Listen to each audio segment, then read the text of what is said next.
Alright, in lesson 2.2 we're going to talk about the addition of whole numbers and decimals. Our objective is to review place value concepts and the use of the partial sum method, addition method. Alright, what you have in front of you in the middle of your screen is a number line. And there are certain patterns that go with the number line. As you look, again we move from right to left away from the decimal point. There's certain things that are happening. And what you see is that you add a 0 for each different place value. You start with 1s, you go to 10s with an additional 0 next to the decimal point.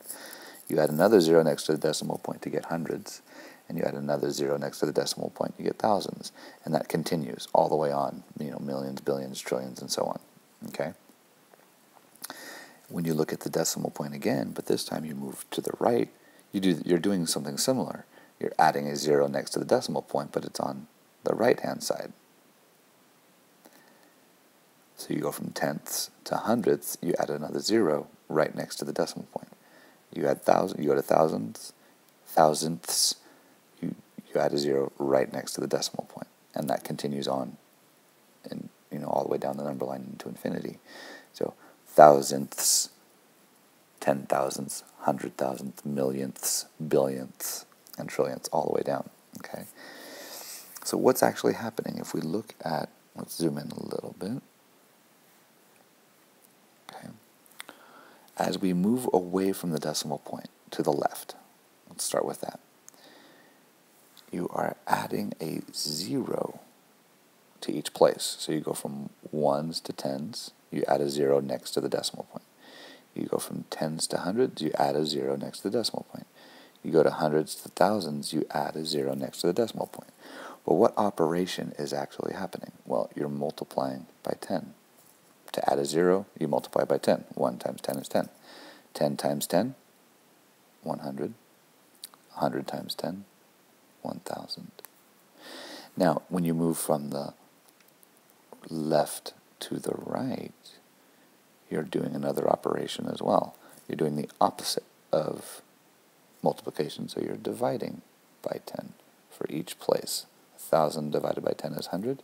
100 divided by 10 is 10. 10 divided by 10 is 1. Now,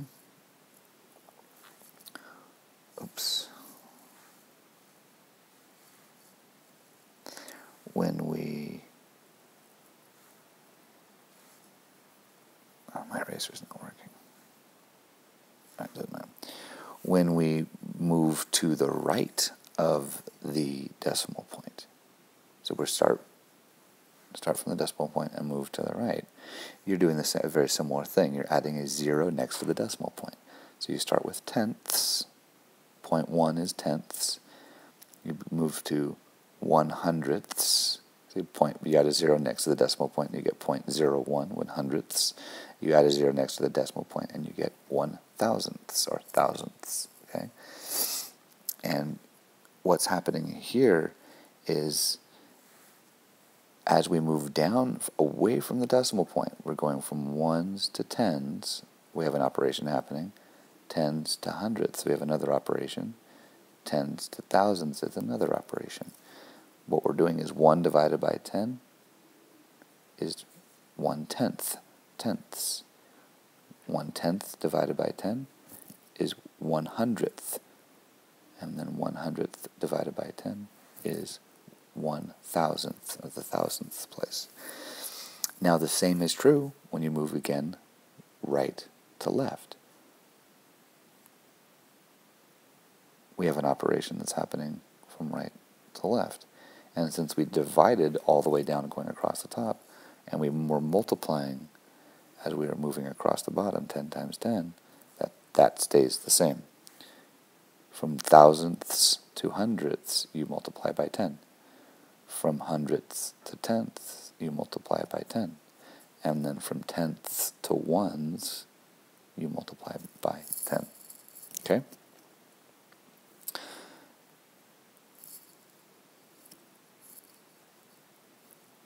So the big idea here, or the definition that I want you to focus on, is for place value. How much each digit is worth, which is its value, in a number, is based on his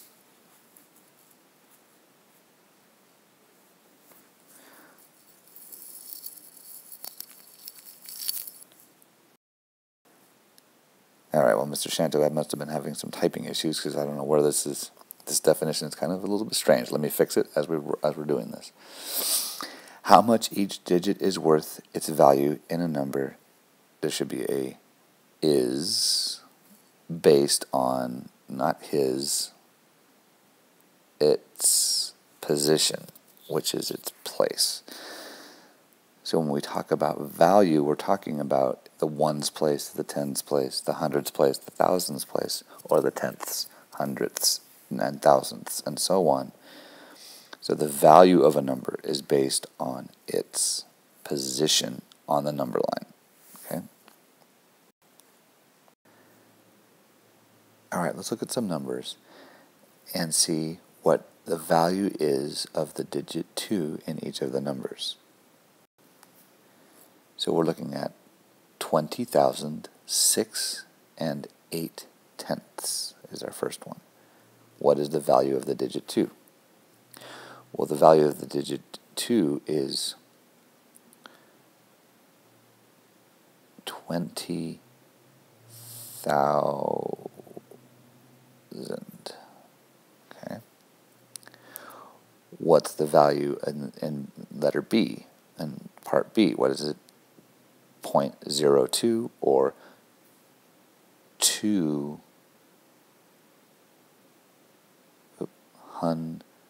hundredths.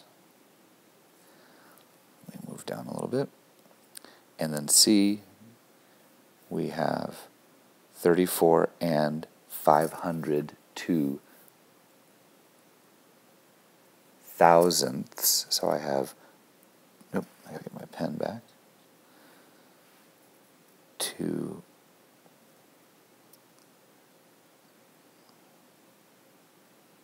thousandths. So reading these numbers is critical, understanding what different place value. So you just keep looking. I have 3 places is to the right of the decimal point in C. So that has to be, I start with tens, hundreds, thousandths. So it's 502 thousandths.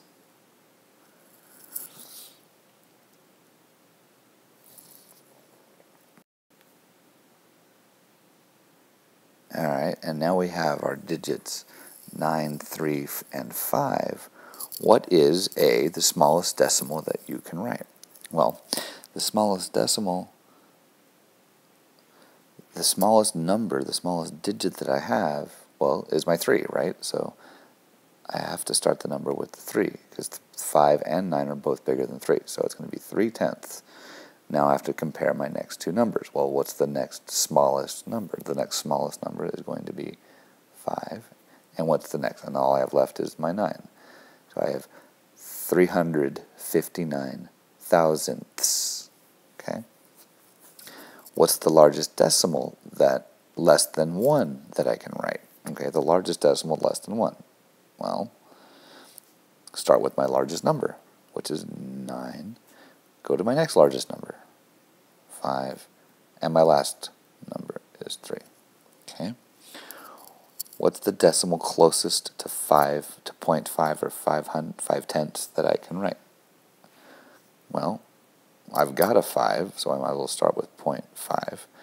Now, if I'm talking about 0.5, which is closer to 0.5 in my hundredths place, 3 or 9? Well, 0.59 or 59 hundredths would be closer to 6. 6 tenths. So, or 0.6. So I have to go with the smaller number in this case. So it's going to be 3. So 0.53 and then last 9 is closer to 0.5 than 0.593. 0.593 is closer to 0.6, or 6 tenths.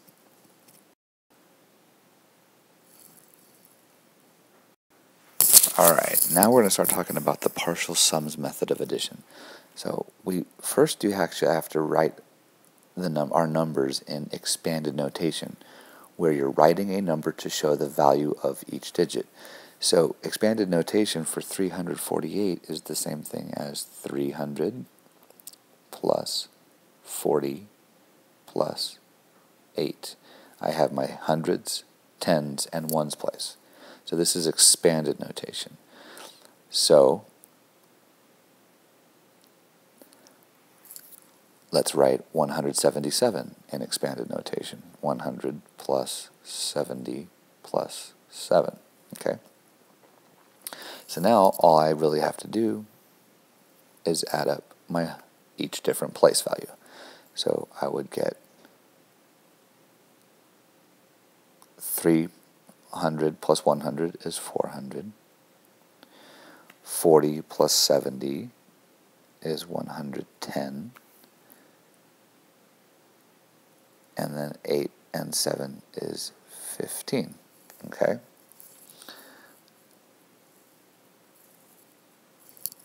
So now notice I have a different place. I have in my tens place now I have 100. So I have another 100 that I have to add over to my hundreds. So I have 100 right here.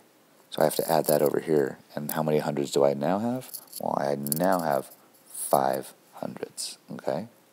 Now, what about tens?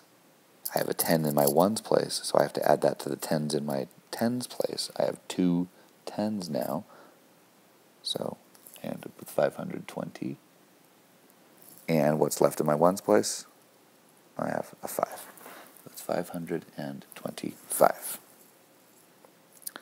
Now, it's a little easier if you write it, since I'm kind of constrained by space, I was writing sideways. You could write it where you're breaking each number into a column, which I'll demonstrate in class tomorrow. All right, well, the same thing can be done with expanded notation for decimal points. So the expanded notation for 4 and 56 hundredths is 4 plus 0.5. Now here's your danger, Will Robinson. You've got to remember that the 6 in the 4 and 56 hundredths starts with a decimal point. There's a 0 in the tenths place, and then you get the 6 in the hundredths place. Okay, that's critical. You can't just put it at 0.6 because it's not just 0.6. Okay, so now we need to add up. I have 7 and 9 tenths. So 7 goes in my ones column. Then the 9 tenths goes in my tenths place, and I have nothing in my hundredths place. Okay? So let's add this up. I have 4 and 7 is 11. 5 and 9. Well, I know 5 and 9 is 14. So I don't move my decimal point. I keep it where it's at. And I just write that I still have a tenths place. And then I just do my point. Oops. 0.6. Sorry about that. Now, what does all this equal? Notice I have a 1 in my tenths place. So I need to move that over into my other column. So I would have now 2 ones, but I have a 10 and 2 ones, so I have 12. I have 0.4 for my tenths, because I moved that 1 over to the ones, and I have my 6. So I end up with 12 and 46 hundredths. All right, my big idea. Understanding place value makes adding multi-digit numbers much simpler. If you think in terms of place value when you add, it makes adding those digits up easier. Numbers can be written in expanded notation, which emphasizes each digit's individual place value. So thinking and writing numbers in expanded notation can help you understand how to add better, especially when you're talking about decimals. All right, let's practice with a couple of problems. Okay. So here's what I was mentioning when I mentioned you could write them in columns. Here's my tens column, and here's my ones column for 39 plus 23. What goes in the tens column? Well, the 3 goes in the tens column, and the 2 goes in the tens column, okay, for the 39.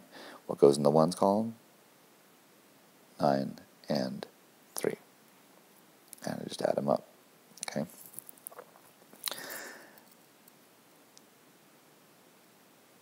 So let's do our tens first. I've got 3 plus 2 is 5 for my tens column.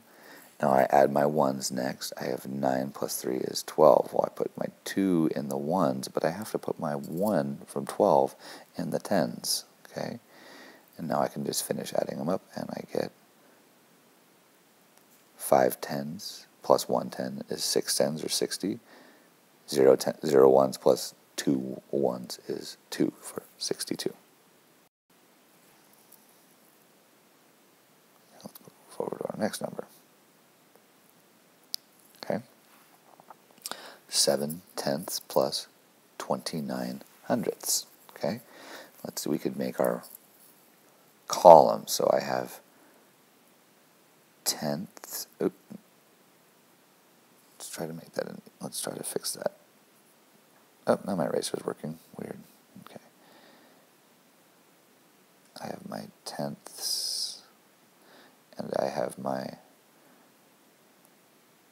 hundredths. I've run out of space, so I'm just going to abbreviate it. I guess I could have written numbers instead, but whatever. Tenths and hundredths. Okay. What goes in the tenths place? I have 0.7, and I have 0.2. What goes in the hundredths place? Well, there's nothing in the hundredths place with 7 tenths, so it's a 0, and there's a 9 in the hundredths place with 29 hundredths. So now let's just add them up. What do I get? Let's add the tenths first. 7 plus 9 tenths. 7 plus 2 tenths equals 9 tenths. Bring down, or 0 plus 9 is 9. That's it. I have nothing to fix, nothing to move, so I have 99 hundredths.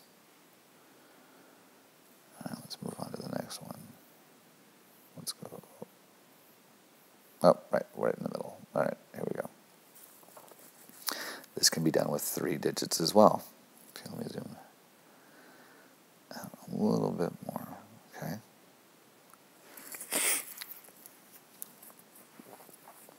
Break each number into its part. So we have, I've got to get my pencil, here we go, 1 hundredths place, tens place, ones place, okay, a little easier. What goes in the hundredths place? Well, I have 6 for 607. I have nothing in 46 for hundreds, that would be a 0, so I could put a 0, just leave it blank. Well, we'll just do a 0, placeholder. And 2 hundredths. There, so that column is done. What about my tens? Well, in 607 I have no tens, so that's a 0. In 46 I have 4 tens, and in 239 I have 3 tens. And the ones place, 607, 7 ones. 46 has 6 ones. 239 has 9 ones. I might be running out of space. Let's see if I can make this work. I have to add them up. Let's add our hundreds first. So 600 plus no hundreds plus 200 is 800. Okay. Let's go to our tens next. So this was hundreds first. Now the next row is going to be tens. So let's add our tens together. We get 4 tens and 3 tens, so that gives us 7 tens. Okay. And last but not least, we have to add our ones, and we get, ones. Looks like an arrow.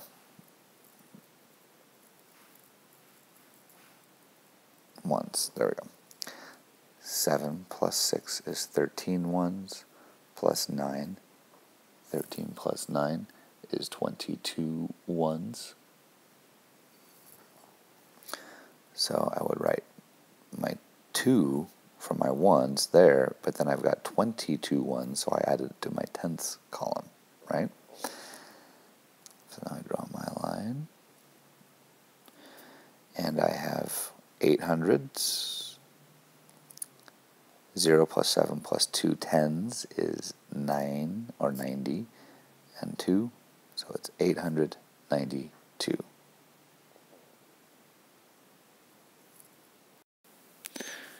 All right, well, now we can do the same thing with numbers that have decimals in them.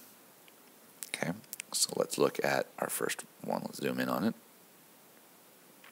Okay, oops, let's get that a little bit more. So we all see that. I have 1 and 56 hundredths plus 8 and 72 hundredths. So I have to make my columns. I have my ones place. I have my 0. Oh, I'm having issues this morning. Sorry, guys. I have 0.1, my tenths place, and my hundredths place. Okay, so let's put I have 1 in 1 and 56 hundredths, so I do 1. I have 8 ones in my 8 and 72 hundredths. Next, move on to our tenths place. I've got 0.5 and 0.7. Let's move over to our hundredths place. It's 0.06 and 0.02. Okay, let's add them up. We'll do our ones place first. I have 1 plus 8 equals 9 ones. I have 5. I have 0.5 plus 0.7. Well, 5 and 7 together equal 12. I keep my decimal place the same. I just add the 1 in front of the decimal point. Now my hundredths place, I have 6 hundredths plus 2 hundredths gives me 6 plus 2 is 8 hundredths. Okay, so now I need to move my 1 that's in my tenths place to my ones place. So 9 plus 1 equals 10. I still have my 2 tenths, and then I have my 8 hundredths. Let's like add little plus signs here. So now I have 10.28. 10 and 28 hundredths. Let's move on to the next one. Just sliding across. A little bit more complicated. I have my tens place. I have my ones place. I have my tenths place, and I have my hundredths place. So I have 48 and 26 hundredths plus 7 and 94 hundredths. Let's look at our tens first. How many tens do I have? Well, I have 4 tens in 48, and I have 0 tens in 7. In my ones place, I have 8, and in my for 48, and for 7, I have 7. For my ones place, I have 0.2. I'm sorry, ones place. My tenths place, I have 0.2 and 0.9. And for my hundredths place, I have 0.06 and I have 0.04. Okay, let's add them up. 4 plus 0 is 4. 8 ones plus 7 ones is 15 ones. 2 tenths plus 9 tenths is 11 tenths, or 1.1. 6 hundredths plus 4 hundredths is 10 hundredths. Okay? Now, I have to look at here and see what I've got to fix. I need to move 1 from my 110 from my ones place to my tens. So if I change my color, you'll see I'm bringing this 10 over there to my tens place. So I end up with I'll keep the same color. 4 plus 1 is 5, so I have 50. I have 1 1 in my 10th place, and that needs to move over to my 1's place. So 1 plus 5 equals 6. Okay. And I have 1/10 in my 100's place, so I add the 1/10 to my 10th place, and I get 0.2. So my final answer is 56 2/10. And that's it. So when we get in class, we'll do some more practice. Make sure you take down notes for everything on these slides. So if you need to go back and rewatch and take some notes on all the practice problems and all of the ideas that I wrote down, make sure you do that. And I'll see you in class.